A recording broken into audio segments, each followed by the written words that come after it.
In the same breath, a former Maseno University student who was expelled from the institution 3 years ago has been charged with radicalizing and recruiting schoolboys into Al-Shabaab.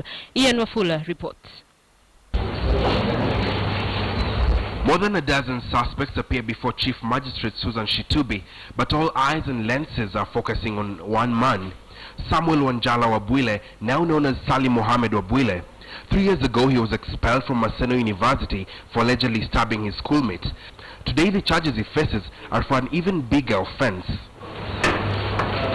Arrested last month in Kilifi County, police said that he was responsible for radicalizing and recruiting 7 boys from a primary school in the area into the terror group Al-Shabaab.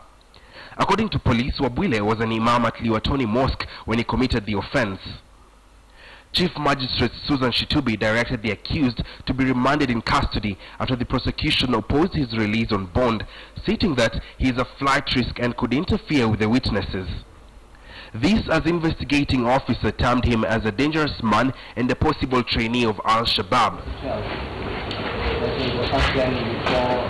In the war against terror, government and security experts would view Wabwile, who hails from Busia County, as an anecdote that perhaps it is time for the government to open its eyes wider.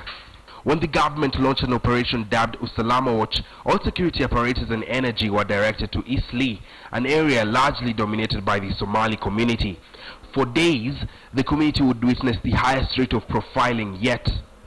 A move disregarded by government analyst James Bigambo in an interview on KTN. Gasra, do you think that it is targeted towards one community, and what message are we sending? Because recently the perception about the Somalis living in Kenya has been quite negative. Profiling, and even if we were to look back in retrospect to the remarks of the US President Barack Obama, the issue of profiling, whether it's on grounds of whether it's religion or race, tribe, it's something that does not catalyze good governance.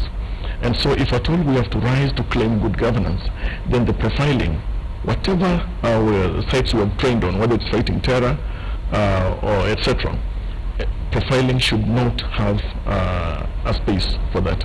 In came US President Barack Obama's sentiments over countering terrorism through civil societies, perhaps a new tactic the Kenyan government should consider.